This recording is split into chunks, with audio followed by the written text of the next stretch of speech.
Halo, assalamualaikum warahmatullahi wabarakatuh. Gimana kabarnya bro? Ini gue mau jelasin tentang apa ya, seputar mesin GL Tiger Megapo yang lagi rame untuk dunia herekan. Yang lagi katanya isunya hebohnya mereka pakai bore up itu gede-gede untuk cc sampai 350 sampai 400 ya.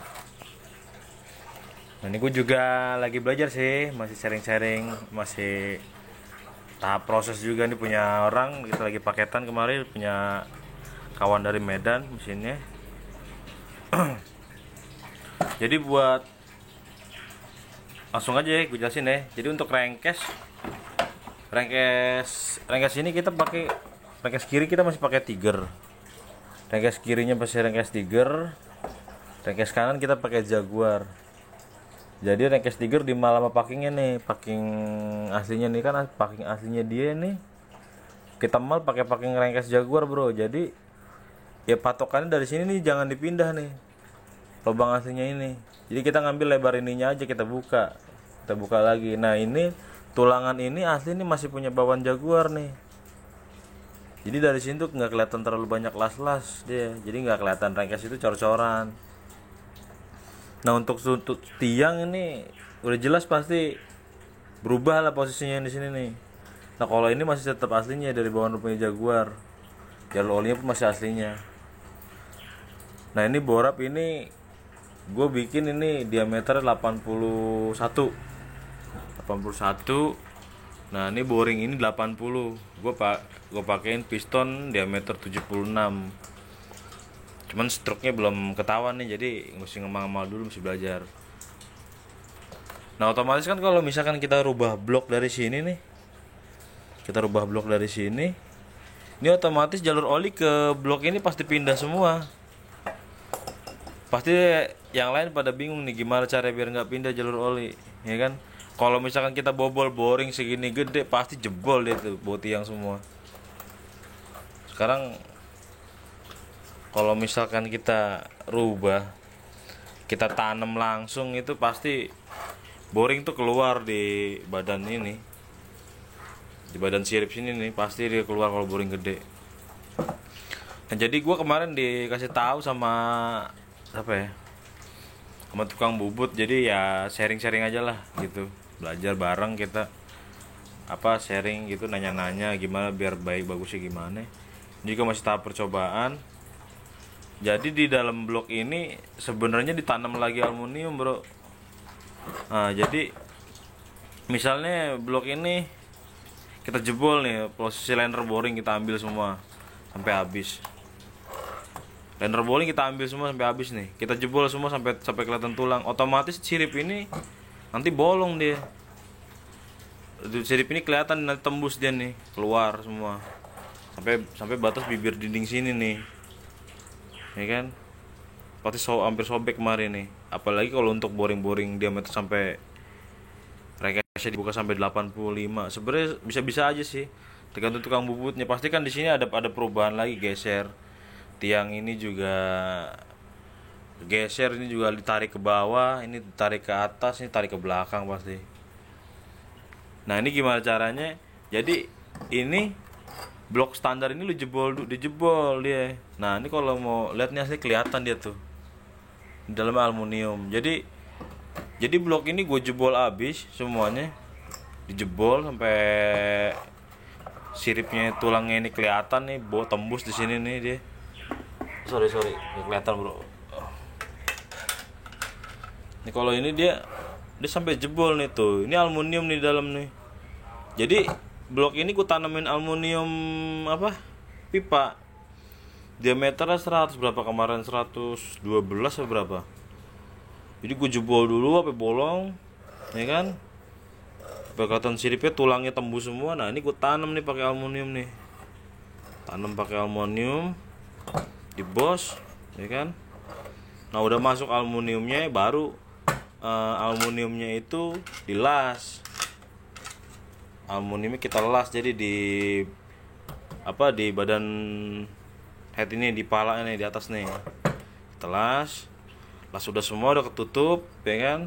Yang penting patokannya ini jangan sampai berubah nih, jalur aslinya ini yang di blok nih, jadi jalur ketengan tetap di situ. Ini udah dilas semua ya kan, ini udah masuk las, ini udah dilas semua. Nah baru kita mau lagi pakai packing, ngambil tiangnya berapa derajat nih kita geser. Nah baru kita jebol lagi nih aluminiumnya, kita masukin boring. Jadi perkaranya gini, kalau misalkan boring aja kita tanam sebenarnya bisa-bisa aja, cuman kan nanti di sini di sirip ini kan dia kan pendinginan. Kalau boring langsung ketemu sirip gini, dia nggak ada bahan aluminium lagi buat pelapisnya, sebenarnya buat pemicu panasnya lebih bahaya gue bilang. Nah makanya kenapa gue tanamin boring kayak gini, jadi buat ya nyari aman aja sih sebenarnya. Apalagi kan modalin mesin kayak gini kan lumayan bro, daripada meleduk digeber ntar bubar seisinya, pusing juga kan, nanti ngulang lagi kan capek ya. Pokoknya perih lah pokoknya lah. Nah pertanyaan gimana kalau misalkan kita geser jalur oli. Nah jadi udah nanam bos gini aluminium, kalau misalkan lu udah nggak dapet aluminium yang lebih gede, usahain di atas lebih gede dari boring lah aluminiumnya. Nah ini jadi gue tanemin bos-bosan di sini nih, jadi gue tanam bos aluminium. Ini kelihatan tuh deh tuh. Nah bos aluminium ini gue bor buat jalur oli, buat jalur tiang semuanya. Kalau yang nggak ada jalur olinya nggak apa-apa sebenarnya, tapi gue bilang sih saran gue mending di bos semua, jadi nggak ada oli keluar dari sini dia. Jadi tetap safety, kita tetap di jalur aslinya, jadi dia nggak bakal bocor. Sekarang kan nggak mungkin kita ngelas ke dalam sini kan, jadi kan jadi cor-coran semua. Jadi biar nyari aman, jadi kalau misalkan dapat aluminium yang lebih gede lagi, kemungkinan kita bisa lebih aman lagi. Jadi jalur baut tiang ini nih, baut tiang, jalur oli segala macem semuanya masuk ke dalam aluminium. Dia bisa bobok kalau sampai sini nih, tembus ke sini ya kan. Kita tanam lagi aluminiumnya, terus baru kita jebol, dilas, tanemin boring. Nah kalau udah kelar begitu kan enak kita ngorter. Kalau misalkan diameternya linernya kita pakai 85, rengkesnya kita buka misalkan 85,5 gitu. Nah bora piston kita bisa pakai 80. Nah tinggal itu dah patungan stroke dah atau berapa ya kan maunya, jadi kapasitas cc-nya ya kan. Kalau menurut gue sih begitu. Jadi kalau misalkan tiang geser otomatis dari blok itu semua pasti kegeser. Nah bagian head pun juga sama, bagian head nanti juga semuanya rata. Jadi ini blok standar ya, yang kita belum kelar lagi gue las. Nih misalnya ini buat tiang nih, ini kita tanam bos aluminium nih semua nih, tanam bos aluminium, kita bor lagi, geser kemari posisinya, jadi lubangnya semua ketutup. Nah bos-bosan aluminium itu kita tembusin lagi ke dalam, soalnya apa? Nggak semuanya bisa. Ini kalau ini dagingnya sebelah sini tebel nih, dia masih sanggup kita geser ya kan. Nah kalau sebelah sini pasti jebol, soalnya di sini tipis nih tulangnya tuh, ini pasti bocor di sini. Makanya gue bilang kenapa di bos aluminium, biar lebih kokoh di sini dia nih. Jadi kita punya tulangan di sini buat di luar, tulangan di luar, jadi nggak terlalu kelihatan blok itu kayak gimana ya. Ya biasanya anak-anak kerek begitu tipu-tipu, ntar dicat warna hitam lah apalah gitu, nanti sampai ketutup headnya lah. Tutup headnya mungkin juga gue rasa dijebol juga rata deh.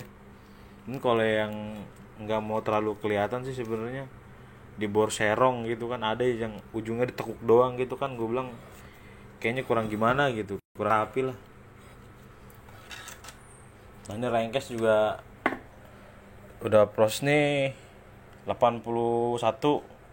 Rengkesnya gua boring pakai boring 80,5.